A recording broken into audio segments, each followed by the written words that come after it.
Ya, next Ibu Fet.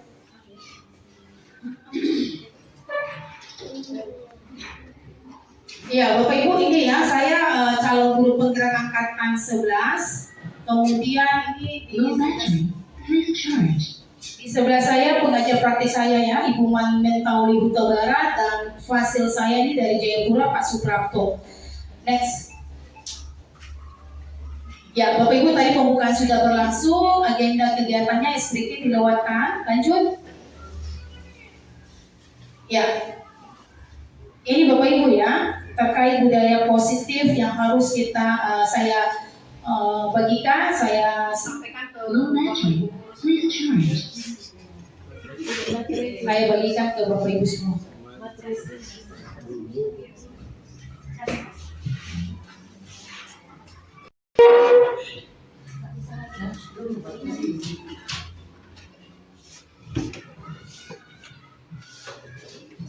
Bisa ini boleh ya, silakan ya.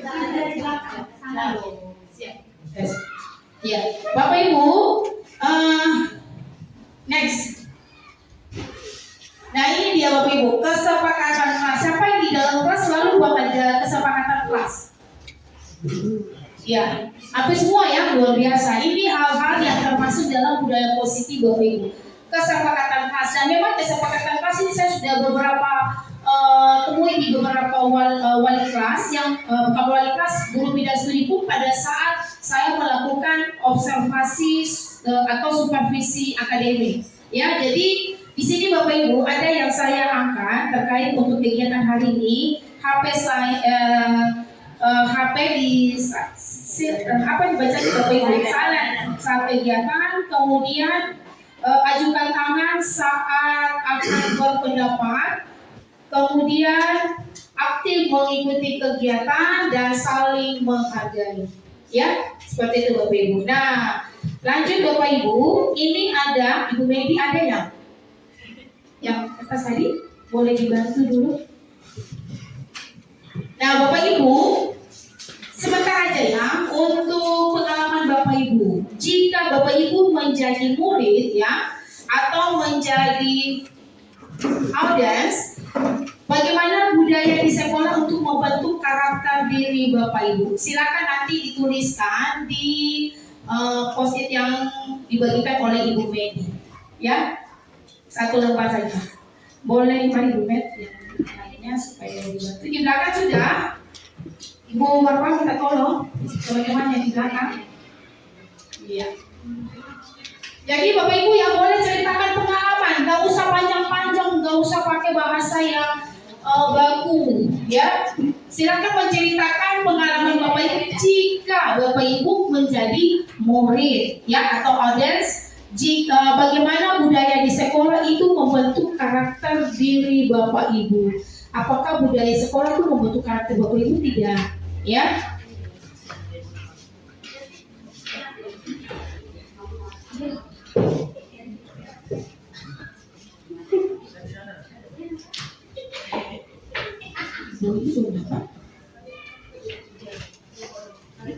Bukan berarti saya menolos. Cirebon. Bukan berarti menolos.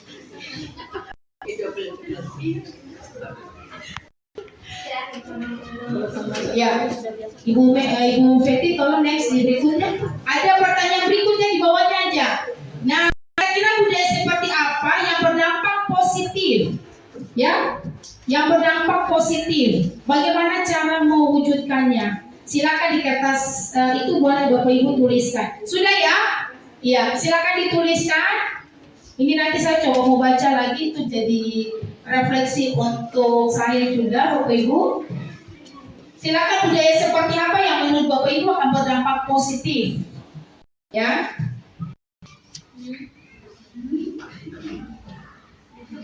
Oke, silakan dikumpulkan Bapak Ibu. Bapak Ibu tolong tempelkan saja di meja Bapak Ibu di sudut kanan atau sudut kiri, ya begitu.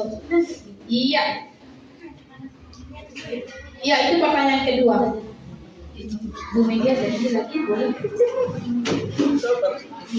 Ada yang ini? Ya, cepat-cepat Bapak Ibu yang nggak usah lama. Iya. Tidak bisa saya. Nanti saya ambil.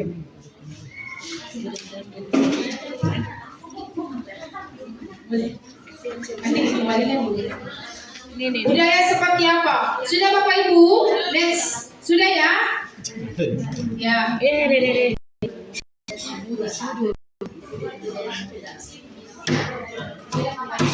Oke, silakan Bapak Ibu. Nggak usah panjang-panjang, ya.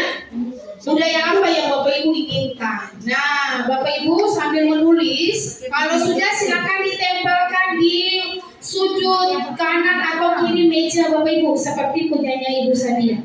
Ya, tinggal nanti saya yang angkat, yang ambil. Oke, Bapak Ibu, di sini Bapak Ibu ada konsep inti budaya positif. Yang pertama yaitu perubahan paradigma positif. Yang kedua, disiplin positif. Ketiga, nilai-nilai kebajikan. Yang keempat, motivasi perilaku manusia. Yang kelima, posisi kontrol guru. Nah, ini yang paling penting Bapak Ibu. Posisi kontrol guru itu sebagai apa? Ya, yang keenam keyakinan kelas. Yang ketujuh, segitiga restitusi. Next. Nah, ini Bapak Ibu, untuk perubahan paradigma positif ini Bapak Ibu, Bapak Ki Hajar Dewantara ini merupakan apa Bapak Ibu? Bapak KHD ini? Ya? Bapak pendidikan. Atau ada yang belum tahu ya? Nanti saya perkenalkan. Nah, ini dia ya, Bapak Ibu ya. Jadi semua yang kita lakukan Bapak Ibu itu banyak ambil teori atau filosofi dari Bapak Ki Hajar Dewantara. Nah, seperti sekarang Bapak Ibu kita sudah ada di forum pergantian menteri Bapak Ibu, saya berharap supaya kita upgrade ya nanti hal-hal yang terkait dengan kebijakan-kebijakan baru dari pusat. Intinya Bapak Ibu bahwa apapun yang nanti ada perubahan maupun tidak, bahwa pembelajaran yang kita lakukan itu tetap berorientasi pada murid, ya. Jadi kebijakan-kebijakan di atas yang mau berubah bagaimanapun Bapak Ibu, pada intinya ya substansinya Bapak Ibu bahwa kegiatan yang kita lakukan pembelajaran itu tetap yang memberorientasi peserta didik. Ya, kenapa saya bisa katakan demikian? Kenapa? Karena banyak teori yang diambil dari Bapak KHD ini. Ya, jadi tidak usah kita nanti beda menteri ini bagaimana ya, intinya kita upgrade saja. Jadi kita apapun yang kita akan lakukan di kelas intinya itu harus berorientasi kepada peserta didik. Yang pertama paradigma positif yaitu yang menurut Ki Hajar Dewantara, pendidikan itu merupakan tuntunan kepada anak untuk memperoleh bekal ilmu dan kebahagiaan. Yang kedua, menuntut perubahan karakter anak ke arah yang lebih baik. Jelas ya Bapak Ibu ya? Bisa ya? Iya. Menuntut perubahan karakter anak ke arah yang lebih baik. Yang ketiga, membentuk perilaku anak dengan pembiasaan positif. Next. Nah, budaya sekolah Bapak Ibu. Terkait dengan budaya sekolah, ada teori dari Michael Fullan itu menjelaskan bahwa keyakinan-keyakinan dan nilai-nilai yang terlihat dari bagaimana sekolah menjalankan aktivitas sehari-hari. Ya, jadi keyakinan-keyakinan dan nilai-nilai yang terlihat itu bagaimana aktivitas Bapak Ibu dengan anak-anak itu sehari-hari di kelas. Yang kedua, menurut Jordan ya, itu disampaikan bahwa berbagai tradisi dan kebiasaan keseharian yang dibangun dalam jangka waktu yang lama oleh guru, murid, dan orang tua, ya, bahwa kalau mau dibiasakan anak-anak itu harus dibangun mulai dari dulu. Itu bukan dalam jangka yang singkat, ya, itu butuh proses, Bapak Ibu. Pembentukan karakter itu butuh proses. Kenapa? Karena makanya kenapa karakter harus dibentuk dari dasar, karena itu prosesnya lama. Sehingga memang betul-betul anak yang nanti kita siapkan itu memang karakternya itu sudah siap, ya. Ya, next. Nah, ini masih dengan budaya sekolah Bapak Ibu. Dengan demikian bahwa dari dua teori tadi saya ambil benang-merahnya bahwa nilai-nilai ataupun keyakinan dan kebiasaan-kebiasaan di sekolah yang berpihak pada murid itu dapat berkembang menjadi pribadi yang kritis, penuh hormat dan bertanggung jawab. Ya, oke, next. Nah, Bapak Ibu, ini beberapa bagian yang mungkin Bapak Ibu sudah terapkan. Mengucap salam, Bapak Ibu sudah ya? Oke. Mencium tangan dulu atau ya? Biar hal yang budaya positif ya. Menjaga kebersihan dari lingkungan. Ya. Kesepakatan kelas. Ya. Mudah-mudahan aja Bapak Ibu siapapun, bukan hanya wali kelas, tetapi semua guru bidang studi harus melakukan budaya positif tadi. Ya, mengucap salam, mencium tangan, menjaga kebersihan maupun kesepakatan kelas. Ya, ini Bapak Ibu yang paling penting untuk melandasi budaya positif di sekolah. Bapak Ibu harus mengetahui posisi kontrol guru untuk menciptakan disiplin positif. Kunci utamanya ada di Bapak Ibu guru. Ya, posisi Bapak Ibu guru ada di mana? Next. Ya, terkait miskonsepsi ya Bapak Ibu ya. Apa miskonsepsi? Ya, ya salah paham, salah persepsi ya. Istilah kerennya orang bilang miskonsepsi. Ya, ada yang sampaikan begini, ada yang sampaikan begitu. Jadi ada perbedaan, belum menemukan pemahaman yang sama. Nah, seperti ini. Ini sesuai dengan ilustrasinya Bapak Ibu, ini miskonsepsi tentang teori kontrol. Ilustrasi guru mengontrol murid. Ilustrasinya bahwa semua penguatan positif itu efektif dan bermanfaat. Artinya Bapak Ibu, kita memberikan penghargaan ya berupa reward itu juga belum tentu itu membangun atau memberikan penguatan positif. Ya, nanti di slide-slide berikutnya itu Bapak Ibu nanti ada lebih jelas ya. Yang kedua, kritik dan membuat rasa bersalah mampu menguatkan karakter. Kalau kita terlalu kritik anak dan menuduh atau memberi kesalahan itu sepenuhnya adalah dia Bapak Ibu, itu nanti untuk rasa bersalah itu tidak membangun ya karakter dia, tidak menguatkan karakternya. Yang pun ilustrasi belum ilustrasi bahwa kritik dan membuat rasa bersalah mampu menguatkan karakter, sama ya, seperti itu. Oke, next. Nah, ini Bapak Ibu, posisi kontrol guru. Jadi yang tadi bahwa posisi kita ada di mana? Sebagai penghukum. Ada sini Bapak Ibu guru yang sebagai posisinya sebagai seorang guru yang suka menghukum anak. Sekarang sudah susah ya, karena kita bukan dilindungi, dipantau. Ya, iya, pantau. Sekarang saja Mas ada viral kasus guru yang menjewer. Ya, ini sampai sekarang kasusnya. Kemarin saya sempat nonton video Kabit GTK dari kementerian itu sempat dia ada singgung. Ya, evaluasi terkait pendidikan di negara kita. Jadi tidak ada lagi ya guru sebagai penghukum, ya. Guru sebagai pembuat rasa bersalah. Artinya bahwa kita hal-hal yang siswa lakukan itu kita sepenuhnya kesalahan itu adalah tanggung jawab dia. Ya. Misalnya contoh ada siswa yang terlambat, terus kita langsung, kenapa kamu tiap hari terlambat?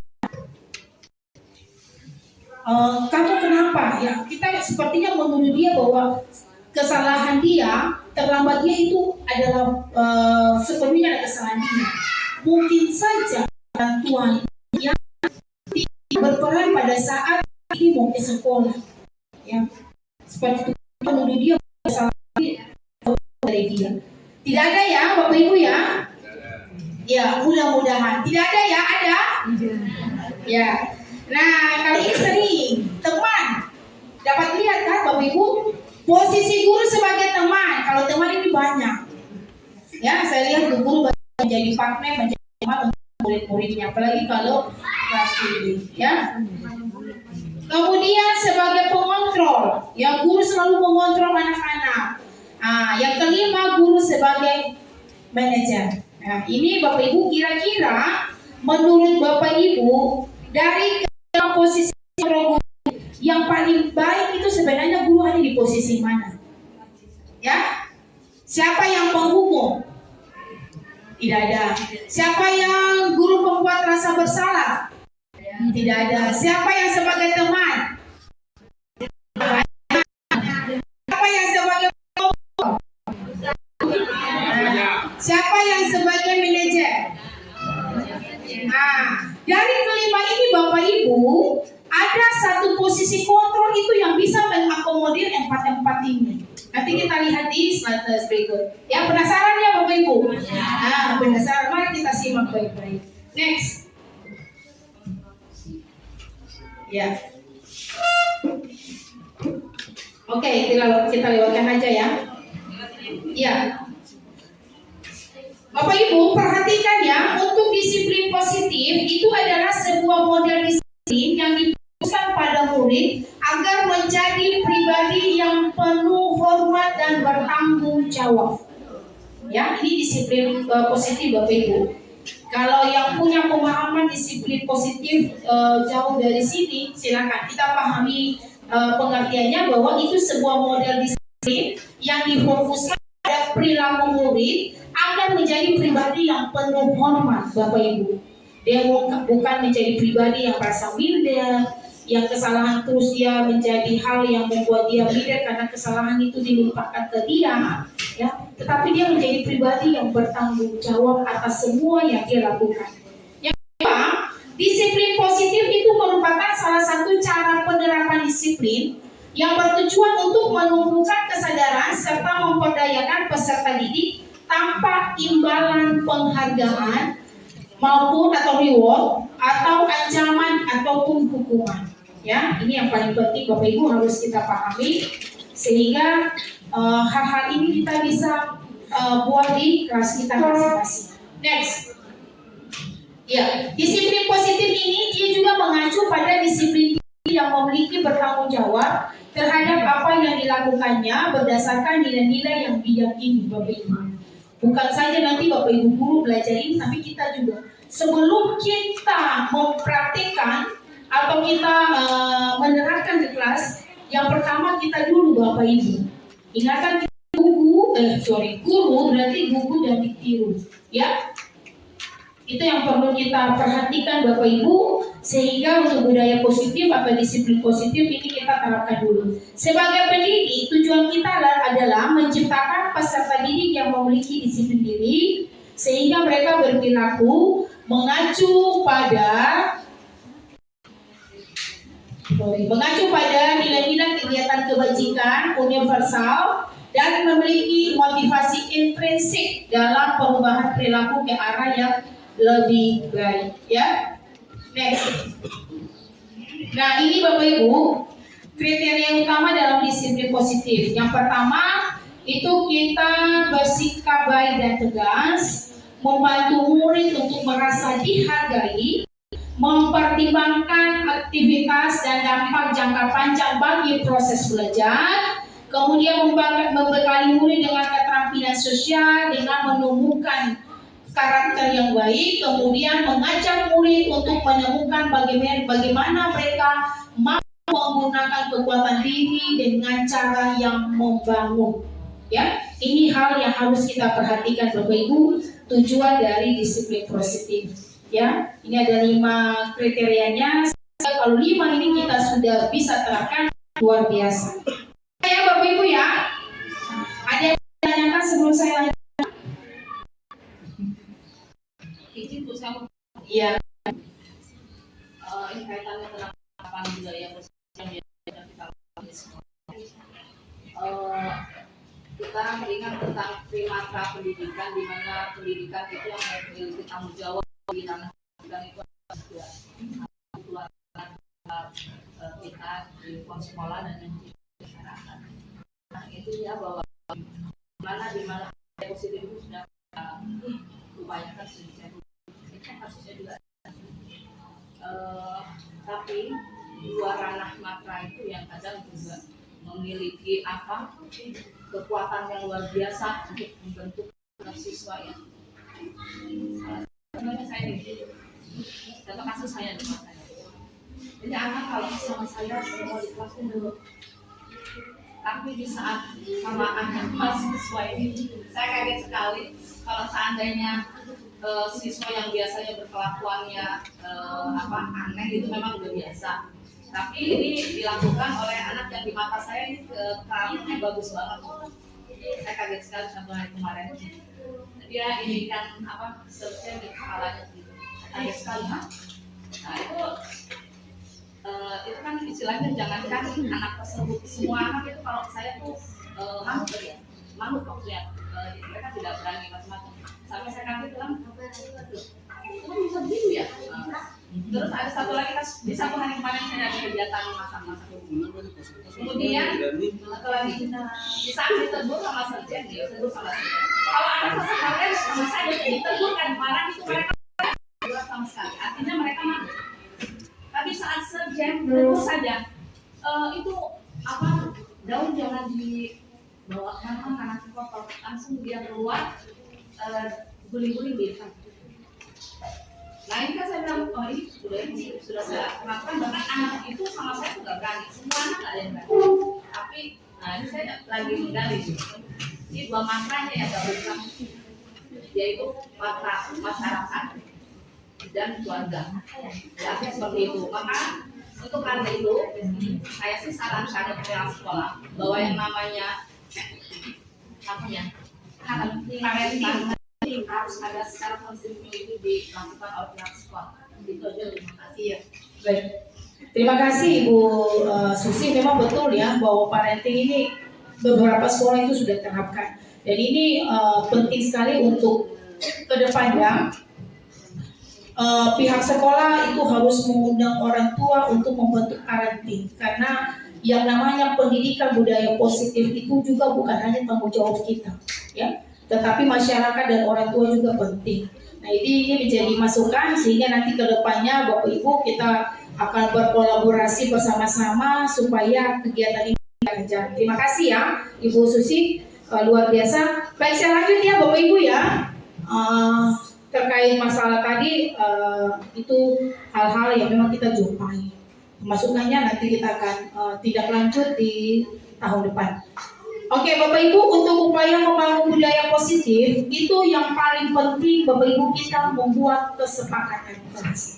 Ya, kesepakatan kelas Bapak Ibu sebagai langkah awal. Di antara Bapak Ibu wali kelas dan guru bidang studi, siapa yang kalau mengajar dia membuat dua kata yang saya ada kasih tanda, itu siapa yang sudah buat kesepakatan kelas? Ya, saat iya. Buatnya Bapak itu ya. Dan ini bukan hanya diperuntukkan untuk wali kelas, semua guru bidang studi yang berdiri di depan kelas harus buat kesepakatan kelas. Tadi lihat Bapak Ibu pada saat saya sebelum memulai kegiatan saya ada buat. Dan yang paling penting kesepakatan kelas itu harus disepakati bukan hanya kita yang sebagai guru ya atau pengajar, tetapi juga semua. Kira-kira hari ini anak-anak kita akan belajar materi ini, tapi kita disepakat dulu apa ya? Jadi semua sepakat. Saya sekarang kalau ngajar di kampus itu Bapak Ibu saya sudah buat kesepakatan kelas sehingga itu mereka mahasiswa juga ikut, ya. Sehingga itu hal-hal yang kita anggap sepele tapi penting Bapak Ibu. Kalau ada siapa yang melanggar kesepakatan kelas atau siapa yang tadi kesepakatan kelasnya apa, mereka akan ingat sendiri. Gitu Bapak Ibu ya. Ya jadi ini wajib untuk kita buat di dalam kelas. Next. Jadi Bapak Ibu dalam kesepakatan kelas itu ada nilai-nilai kebajikannya yang disepakati bersama lepas dari suku, bangsa, agama, bahasa maupun latar belakang apapun latar belakangnya. Nilai-nilai itu, nilai kebajikan itu dia merupakan payung besar Bapak Ibu. Dengan sikap dan perilaku kita atau nilai-nilai ini merupakan fondasi bagi perilaku peserta didik. Nilai-nilai kebajikan ini Bapak Ibu dia merupakan sifat-sifat positif manusia yang merupakan tujuan mulia yang ingin dicapai setiap individu. Kita anggap sepele Bapak Ibu, tapi itu pembentukan karakter anak itu, ya, kesepakatan kelas itu. Misalnya keluar masuk harus izin, itu harus disampaikan kesepakatan. Sehingga tadi sudah ada ada tadi suka hati dia mau keluar, ada kah? Ada Bapak Ibu. Jadi kesepakatan kelas harus disepakati. Biar 1-2 mana yang memang penting untuk disepakati. Ya, next. Nah, nilai-nilai kebajikan ini Bapak Ibu ada di profil belajar Pancasila. Tidak usah jelaskan ya, karena Bapak Ibu saya rasa sudah tahu. Ini makanan sehari-hari Bapak Ibu. Next. Lanjut Bapak Ibu, ini terkait dengan motivasi perilaku manusia. Ini menjadi kebutuhan dasar manusia. Manusia itu kebutuhannya adalah segala sesuatu yang dibutuhkan oleh manusia untuk mempertahankan keseimbangan kondisi fisiologis dan psikologis, ya, fisik dan psiko, ya, secara jasmani dan rohani, Bapak Ibu ya, yang bertujuan untuk mempertahankan kehidupan dan kesehatannya. Ya, ini kebutuhan dasar manusia ya. Kemudian Bapak Ibu, kebutuhan dasar. Jadi dalam melakukan budaya positif, Bapak Ibu, ini terkait dengan bagaimana manusia itu membutuhkan hal-hal yang menjadi kebutuhan dasarnya. Yang pertama penguasaan, kemudian kebebasan, kesenangan, bertahan hidup, dan kasih sayang rasa. Bapak Ibu perhatikan ini. Ini kebutuhan dasar manusia yang Bapak Ibu harus perhatikan. 5 poin ini juga yang dimiliki oleh peserta didik. Peserta didik ini juga ingin bebas. Betul kan Bapak Ibu? Ya pasti ya. Dengan segala keuangannya di dalam kelas pasti peserta didik ingin bebas. Ingin menguasai, ya. Ada ya Bapak Ibu ya siswa seperti itu ya. Kemudian ingin senang, bertahan hidup pasti Bapak Ibu. Yang paling penting adalah kasih sayang dan rasa terima. Ini yang Bapak Ibu harus perhatikan sehingga Bapak Ibu budaya positif itu dia bisa diterapkan. Ya, lanjut.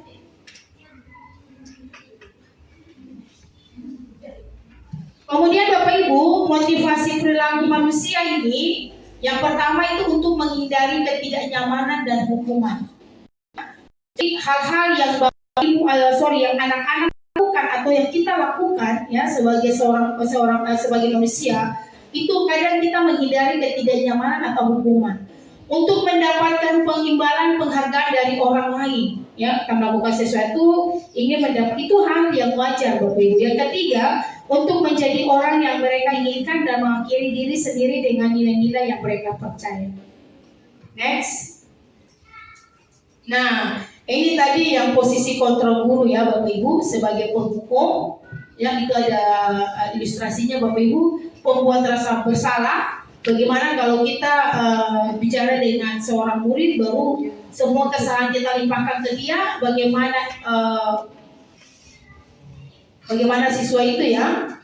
Kemudian pemantau, teman, dan manajer.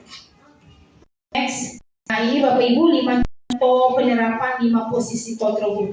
Bapak Ibu kita akan lihat satu-satu sehingga tadi pertanyaan yang awal Bapak Ibu ada di posisi mana atau posisi mana yang baik, silakan nanti bisa ditentukan dari sini. Yang pertama sebagai penghukum, pada aturan sekolah lebih itu posisi penghukum, guru sebagai penghukum. Yang kedua, pembuat rasa bersalah. Berapa kali Bu Guru harus memberitahu kamu, Bu Guru kecewa sama kamu, ya? Ini pembuat rasa bersalah. Yang ketiga, pemantau. Kamu sudah melanggar peraturan dan konsekuensinya. Yang keempat, teman, ayolah yang tertib buat Bu Guru bangga. Kali ini tidak apa-apa kamu salah.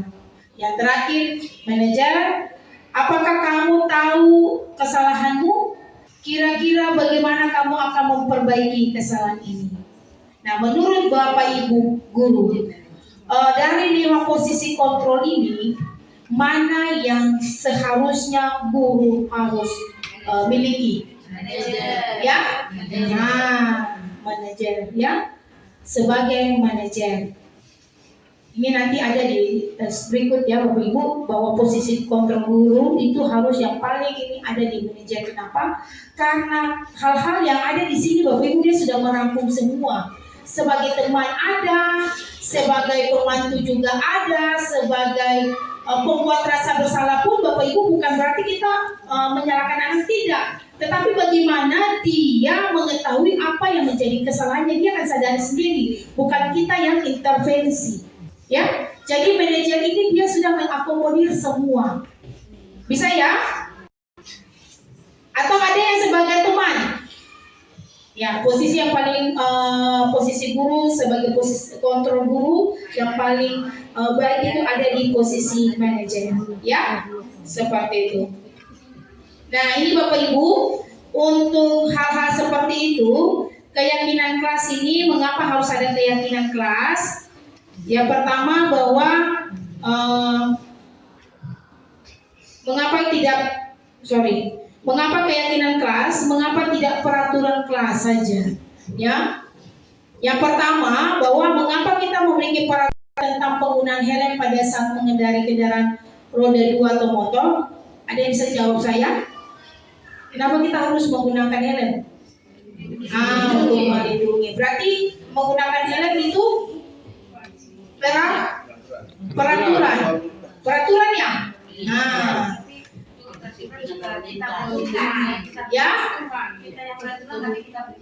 Ya, peraturan. Kemudian yang kedua, mengapa kita memiliki peraturan tentang penggunaan masker dan mencuci tangan setiap saat? Itu peraturan ya? Iya, kenapa kita menggunakan masker? Jawabannya? Ya, nah Bapak Ibu, peraturan-peraturan ini jika kita tidak sepakati dari diri sendiri, maka itu tidak akan terjadi. Ya, jadi peraturan kelas meskipun sudah dilakukan, dibuat Bapak Ibu, itu disampaikan ke murid, sehingga itu menjadi keyakinan kelas bahwa anak-anak harus melakukannya, menjadi keyakinan. Ya, seperti itu. Next. Oke. Nah, kesepakatan kelas ini Bapak Ibu disusun dan dikembangkan bersama-sama antara guru dan murid, sehingga kesepakatan kelas juga itu menuntun nilai-nilai positif akan berujung pada keyakinan kelas. Keyakinan kelas juga merupakan kesepakatan kelas yang diyakini bersama oleh guru dan murid selama proses pembelajaran ini. Yang tadi saya sampaikan, keyakinan kelas ya Bapak Ibu harus disepakati bersama. Ya, next. Ini konsep disiplin ya. Ada hukuman, ada penghargaan. Lanjut aja Ibu ini. Ibu Feti, ya. Kemudian konsep disiplin, ada konsekuensi, ada restitusi.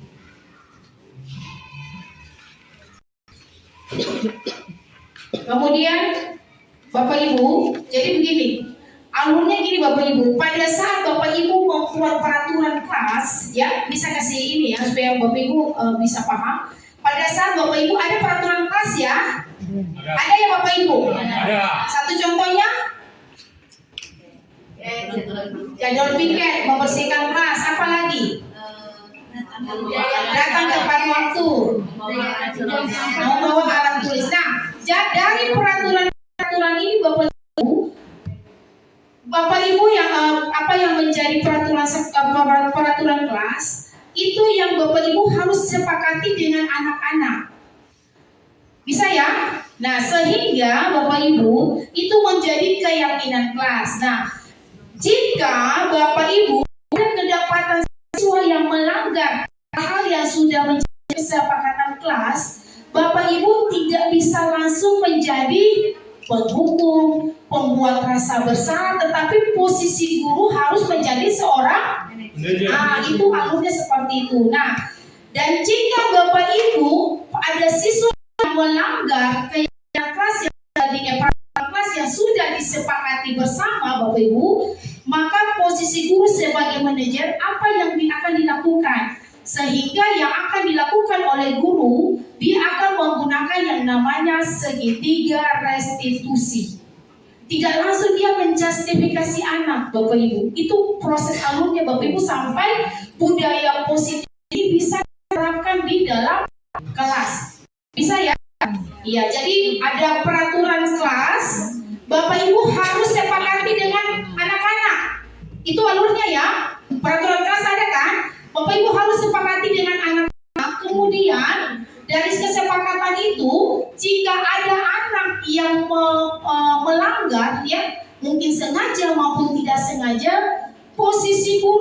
lagi sebagai penghukum. Posisi guru bukan lagi sebagai pembuat merasa bersalah, tetapi sebagai manajer. Nah, kalau manajer apa yang dilakukan? Pendekatan yang dilakukan itu yang nanti yang namanya segitiga restitusi. Coba ibu siapa tuh? Nah ini dia. Restitusi ini adalah salah satu pendekatan yang dilakukan untuk menyelesaikan permasalahan yang Bapak Ibu jumpai dengan anak-anak. Di sini dijelaskan bahwa segitiga restitusi itu adalah proses menciptakan kondisi bagi murid untuk memperbaiki kesalahan mereka sehingga mereka bisa kembali pada kelompok mereka dengan karakter yang lebih kuat. Ciri-cirinya Bapak Ibu, yang pertama bukan untuk menebus kesalahan, namun untuk belajar dari kesalahan. Dan tadi saya bilang, kita tidak tuduh dia berbuat salah, tapi nanti dia yang memperbaiki, dia yang akan sampaikan. Yang kedua, memperbaiki hubungan, tawaran bukan paksaan. Restitusi itu menuntut untuk melihat dalam diri. Restitusi itu dari kebutuhan dasar yang mendasari tindakan. Restitusi itu adalah cara yang paling baik. Restitusi itu fokus pada karakter, bukan tindakan. Bukan tindakan yang kita mau sebagai penghukum, ya, tetapi bagaimana karakternya. Restitusi itu fokus pada solusi. Itu yang paling penting Bapak Ibu. Restitusi mengembalikan berbuat salah pada kembalikan murid yang bersalah pada. Next. Bisa ya Bapak Ibu ya? Loh. Nah ini dia Bapak Ibu. Kalau kita sebagai penghukum, nah itu dia ya. Guru menghukum siswa tersebut hormat bendera. Kalau konsekuensinya guru memberikan konsekuensi untuk mengajarkan PR. Nah itu jika kita temukan ada siswa sudah sepakat di PR harus dibuat, tetapi ada siswa yang tidak buat. Jangan sampai kita sebagai penghukum atau kita sebagai membuat bersalah konsekuensinya, ya. Restitusi. Nah ini yang restitusi ini yang menjadi tujuan akhir kita Bapak Ibu dari budaya positif ini, ya. Seperti itu. Guru menanyakan keyakinan kelas pada atau dirinya dan membantu siswa menyelesaikan masalahnya. Guru terbuka dan siswa menghormati dirinya dan orang lain. Jadi seperti itu Bapak Ibu ya. Jadi kalau kesepakatan tidak dibuat, tidak dilaksanakan, maka Bapak Ibu jangan kita sebagai penghukum atau pembuat rasa bersalah sehingga ada konsekuensi yang harus siswa tebus untuk menebus kesalahannya. Tetapi pendekatan apa yang kita buat Bapak Ibu lakukan? Restitusi. Nah, apa yang kita buat? Restitusi. Segitiga Restitusi. Apa itu segitiga restitusi? Tadi yang sudah saya sampaikan. Segitiga restitusi itu apa Bapak Ibu? Ya, proses. Ya, dia menciptakan si bagi untuk memperbaiki kesalahannya. Oke, next, sedikit lagi Bapak Ibu. Ini dia segitiga restitusi. Segitiga restitusi itu Bapak Ibu, ini hal yang dikatakan segitiga restitusi karena ada 3 komponen penting yang harus kita buat, yaitu menampilkan identitas dulu. Kita semua akan melakukan hal yang bisa kita lakukan. Yang kedua, validasi tindakan yang salah. Kita validasi Bapak Ibu, apa kesalahannya, ya. Semua perilaku itu dia memiliki alasan. Yang ketiga, menanyakan keyakinan, ya. Menanyakan karena dia keyakinan ini berarti dia mencari solusinya sendiri, bukan kita yang memberikan jawaban. Bisa ya? Oke. Seperti itu Bapak Ibu, saya berharap penerapan segitiga restitusi ini bisa Bapak Ibu terapkan di kelas karena ini penting. Saya sudah coba untuk 2 siswa kemarin, kebetulan itu juga tugas saya. Nah ini dia Bapak Ibu, tapi jangan diputar karena itu dia next.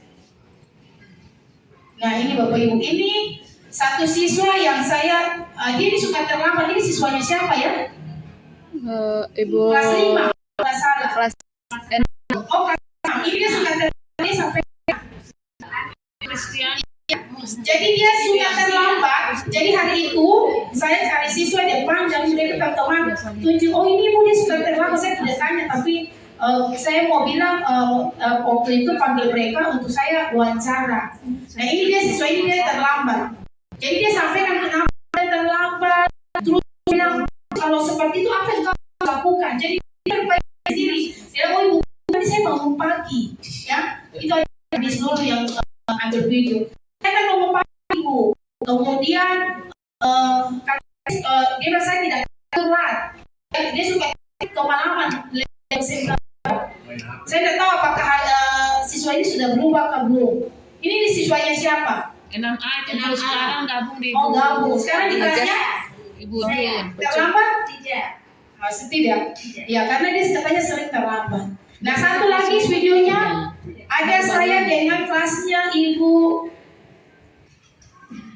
siapa ya? Ini dia. Jual. Ini lah dia sudah menarik. Geng itu ketuanya. Siapa? Jual. Itu. Iya. Oke. Seperti itu Bapak Ibu ya. Jadi dipanggil saja siswanya. Kita intimidasi. Jangan kita menjustifikasi. Tetapi saya berharap Bapak Ibu bisa menerapkan yang namanya penerapan segitiga restitusi. Tanya. Ada ya, saya lupa tampilkan alur-alurnya bagaimana penerapan segitiga restitusi. Nanti boleh ada Ibu Sadia sudah duluan belajar hal ini, baru Ibu Yuli duluan ini, ya. Ini baru pengen mau dihapuskan. Tetapi Ibu bahwa ini ilmu-ilmu yang didapat sehingga kami harus bagi ke Bapak Ibu. Dan itu Bapak Ibu, ada waktu kami dikasih mati dulu Ibu Fen, ya. Ada hal yang Bapak Ibu kami perdebatkan juga, bukan perdebatkan ya, jadi belakang juga ya, banyak sekolah yang segitiga restitusi tidak efektif kita terapkan untuk anak-anak SMA ya, untuk anak-anak Papua dan lain sebagainya. Bapak Ibu kita berusaha ya, percaya yakin kalau itu memang itikat baik kita, yakin pasti buka jalan. Ya, begitu Bapak Ibu. Yang penting kita sudah berusaha. Kita sudah melakukan apa yang menjadi bagian kita. Ya, selanjutnya itu ya kita minta tuntunan Tuhan saja untuk pribadi anak-anak itu. Jadi seperti itu Bapak Ibu ya. Saya berharap Bapak Ibu hal yang saya bisa lakukan ini PPT atau hal yang saya berbagi Bapak Ibu intinya seperti bahwa untuk menciptakan budaya positif itu Bapak Ibu, ini kesimpulan ya. Kesimpulan akhir bahwa untuk menciptakan budaya positif Bapak Ibu kita mulai dengan peraturan dulu ya, peraturan kelas yang Bapak Ibu sudah buat kemudian disepakati bersama. Kalau itu nah Bapak Ibu posisi guru yang Bapak Ibu mulai buat yaitu sebagai manajer. Kalau sudah sebagai manajer, apa penerapan atau strategi yang Bapak Ibu gunakan untuk menyelesaikan itu? Gunakanlah namanya segitiga pendekatan, segitiga restitusi. Bisa Bapak Ibu? Bisa. Ya, demikian ya, saya tidak buka lagi tanya jawab karena waktu yang memang mungkin membatasi kita semua. Kalau Bapak Ibu mau terapkan, Bapak Ibu kurang jelas bisa diskusikan dengan saya. Boleh diskusikan dengan Ibu Sadia dan Ibu Yuli ya. Ini Bapak Ibu punya aset semua ini. Bapak Ibu kita semua punya aset di masing kompeten kita Bapak Ibu. Ada yang di IT, ada yang bekalnya mungkin ilmu yang didapat sebagai guru penggerak. Bapak Ibu boleh nanti Bapak Ibu kita saling berbagi di sini. Bisa ya Bapak Ibu ya? Ya. Mungkin itu yang saya bisa sampaikan Bapak Ibu. Saya berharap sekali bahwa tidak sia-sia ya. Saya dicari sampai keringat-keringat Bapak Ibu. Bapak Ibu juga dulu sampai patah mau Maluku bilang mau kerangka mau apakah ya. Ini tidak sia-sia. Bisa ya? Bisa. Iya, tidak sia-sia Bapak Ibu, tapi bisa Bapak Ibu terapkan. Mari saya mengajak teman-teman semua, mengajak Bapak Ibu guru, kita mulai bergerak dari diri kita sendiri. Dan kita tidak mungkin bisa menggerakkan ini, itu, dan ini kalau kita tidak mulai dari diri sendiri. Mulai dari diri sendiri sehingga kita mulai tergerak, kita menggerakkan teman-teman yang lain bergerak dan menggerakkan seluruh komponen yang ada di sekolah ini. Terima kasih, kurang lebih mohon maaf, saya kembalikan ke MC.